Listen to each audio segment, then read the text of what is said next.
রাজ্যে পালাবদল হতেই এবার জবরদখল শুরু। তৃণমূল কংগ্রেসের প্রধান কার্যালয় দখল করে নিল কংগ্রেস। মূলত তৃণমূলের গোটা জেলার কাজ এই কার্যালয় থেকেই হতো। 2026 সালে তৃণমূলের ভরাডুবি হয়েছে। নির্বাচনে বিপুল সংখ্যাগরিষ্ঠতা নিয়ে ক্ষমতা এসেছে বিজেপি। এরপরই রাজ্যের বিভিন্ন প্রান্ত থেকে দেখা গেছে বিভিন্ন দলীয় কার্যালয় তৃণমূলের কাছ থেকে ছিনিয়ে নিতে। ঠিক তেমনি তৃণমূল কংগ্রেসের জেলা কার্যালয় নিজেদের দখলে নিল এবারে কংগ্রেস। এ বিষয়ে নিখিলবঙ্গ কংগ্রেস কমিটির এক্সিকিউটিভ মেম্বার অসীম কুমার সাহা বলেন, 2014 সালে আমরা কংগ্রেস নেতৃত্বরা তৎকালীন পুরসভার কমিটির কাছ থেকে লিজ হিসেবে 99 বছরের জন্য জাতীয় কংগ্রেসের কার্যালয় তৈরি করেছিলাম। কিন্তু 2017 সালে তৃণমূল ক্ষমতার জোরে আমাদের এই দলীয় কার্যালয়টিকে ছিনিয়ে নেয়। আমরা এই দলীয় কার্যালয়ে বহু কর্মসূচি পালন করেছি। এখানে প্রণব মুখার্জি থেকে শুরু করে রাজ্যে এবং কেন্দ্রের বিভিন্ন নেতৃত্ব এসে এই জেলা কার্যালয় থেকেছেন। কিন্তু 2017 সালে ক্ষমতার জোরে তৃণমূল এই কার্যালয়টি আমাদের কাছ থেকে জবরদখল করে নিয়েছিল। এরপর আমরা প্রশাসন থেকে শুরু করে আদালত পর্যন্ত গিয়েছি, কোনো কাজ হয়নি। এবার ক্ষমতাচ্যুত হয়েছে তৃণমূল। আমরা শুধুমাত্র প্রশাসনকে নিজেদের অধিকারের কাগজপত্র নিয়ে এসে পুনরায় ফিরিয়ে আনলাম ওই কার্যালয়টি। পাশাপাশি ওই কার্যালয়ের ভেতরে তৃণমূল কংগ্রেসের যে সমস্ত জিনিসপত্র ছিল তা বাইরে ফেলে দেওয়া হয়। কি বলছেন কংগ্রেস নেতা অসীম কুমার সাহা, শুনবো। এই অফিসটা 2014 সালে আমরা পৌরসভার কাছে আবেদন করেছিলাম। তখন আমার সভাপতি ছিলেন তখন শঙ্কর সিং। তিনি এবং আমরা সবার প্রচেষ্টায় কাউন্সিল অর্থাৎ মিউনিসিপ্যাল পৌরসভার কাউন্সিল অ্যাপ্রুভ করে এবং এই জমিটা আমাদেরকে দিয়ে দেয়। এবং তারপর এবং আমাদের সঙ্গে লিজ ডিড হয়েছিল 99 বছরের লিজ ডিড হওয়ার পরে আমরা প্রত্যেক সদস্য, তৎকালীন সদস্যরা সবার কন্ট্রিবিউশনে এই যে আমাদের আজকে আপনারা যেখানে দাঁড়িয়ে আছেন এই অফিসটা তৈরি হয়। এখানটা আমরা বহু প্রোগ্রাম করেছি এবং যেদিনকে উদ্বোধন হয় সেদিনকে প্রণব মুখার্জি থেকে আরম্ভ করে সৌমেন বাবু থেকে আরম্ভ করে মিউনিসিপ্যালিটির তৎকালীন চেয়ারম্যান উদয় মিত্র থেকে শুরু করে সমস্ত লোক এসেছিল। আপনি তার ফলক সামনেই দেখতে পাবেন। কিন্তু দুঃখের বিষয়, তারা তৃণমূলের হারমত বাহিনী গত 17 সালে গায়ের জোরে, লাঠির জোরে আমাদের অফিস দখল করে নেয়। আমরা বারবার প্রশাসনের কাছে গিয়েছি, প্রশাসনের কাছে এফআইআর করেছি, কিন্তু কোনো কাজ হয়নি। পরবর্তীকালে আমরা কৃষ্ণনগর মুন্সিপ আদালতে আমরা একটি এভিকশনের মামলা দায়ের করি এবং সেই মামলায় আমরা জিতি। তার কপিও আমার কাছে রয়েছে।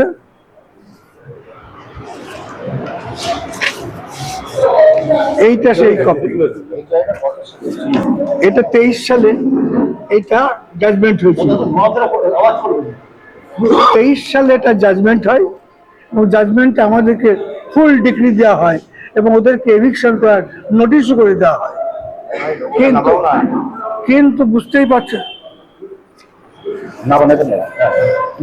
পারছেন যে তৎকালীন যারা পৌর থানায় ছিলেন তারা সেই সাহসটা পায়নি, কারণ তাদেরকে ইনফ্লুয়েন্স করে গায়ের জোরে আমাদেরকে দখল দেয়নি।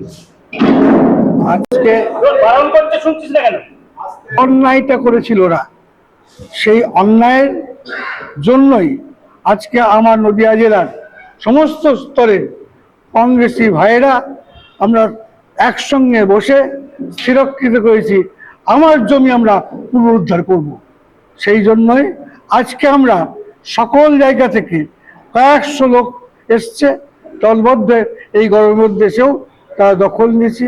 আগামী দিনে এইখানটা থেকেই আমরা বিভিন্ন রকম জাতীয় কংগ্রেসি কার্য শুরু করব। বিষয়ে শহর তৃণমূল কংগ্রেসের সহ সভাপতি সৌমাল্য ঘোষ বলেন, আমি হঠাৎ জানতে পারি এই কার্যালয়টি দখল করে নিয়েছে। এসে দেখি কংগ্রেসের পতাকা লাগানো রয়েছে। সে কারণে অনুমান করলাম কংগ্রেসই দখল নিয়েছে এই কার্যালয়টি। আমরা উচ্চ নেতৃত্বের সঙ্গে কথা বলে দল যা সিদ্ধান্ত নেবে পরবর্তীকালে সেই পদক্ষেপ গ্রহণ করা হবে। কি বলছেন তৃণমূল নেতা সৌমাল্য ঘোষ? শুনি।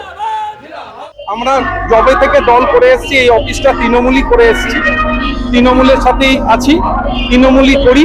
কিন্তু হঠাৎ আজকে কোনো একটা উড়ো মারফত ফোনে আমরা জানতে পারি যে এই পার্টি অফিসটা কংগ্রেস দখল করেছে।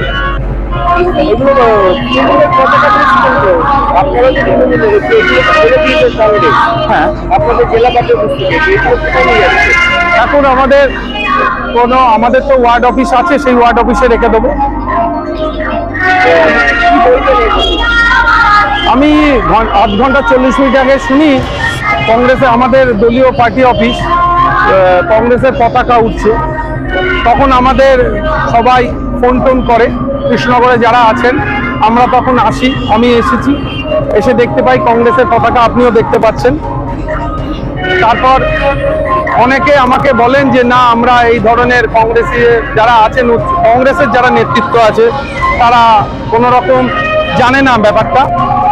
আর এই ব্যাপারটা আমাদের পার্টি অফিসটা যেভাবে কংগ্রেসের পতাকা উঠছে সেটা আমরা উচ্চ নেতৃত্বকে জানিয়েছি। উচ্চ নেতৃত্ব যেভাবে গাইডলাইন দেবে সেভাবে কাজ করবে।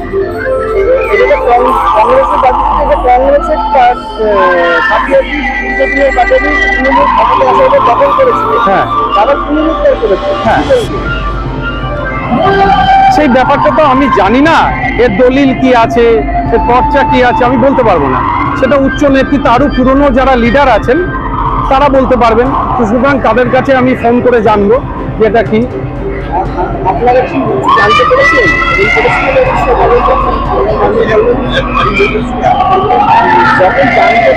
আমি কয়েকজনকে জিজ্ঞেস করেছিলাম, তারা সেইভাবে কোনো আমাকে গাইডলাইন দিতে পারেনি।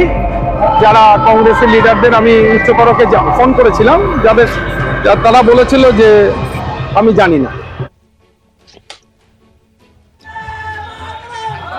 এ বিষয়ে শহর তৃণমূল কংগ্রেসের সহ সভাপতি সৌমাল্য ঘোষ কি বলেছেন সেইটা আপনাদেরকে শোনালাম। রাজ্যে পালাবদল হতেই এবার জবরদখল শুরু হয়েছে। তৃণমূল কংগ্রেসের প্রধান কার্যালয় দখল নিল কংগ্রেস। মূলত তৃণমূলের গোটা জেলার কাজ এই কার্যালয় থেকেই হতো। 2026 সালে তৃণমূলের ভরাডুবি হয়েছে। নির্বাচনে বিপুল সংখ্যাগরিষ্ঠতা নিয়ে ক্ষমতায় এসেছে বিজেপি। আর এরপরে রাজ্যের বিভিন্ন প্রান্ত থেকে দেখা গেছে বিভিন্ন দলীয় কার্যালয় তৃণমূলের কাছ থেকে ছিনিয়ে নিত। ঠিক তেমনি ক্ষমতায় থাকাকালীন তৃণমূল কংগ্রেস ছিনিয়ে নিয়েছিল কংগ্রেসের কার্যালয়টি। আর এবার সেই কার্যালয় নিজেদের দখলে আবার করল কংগ্রেস।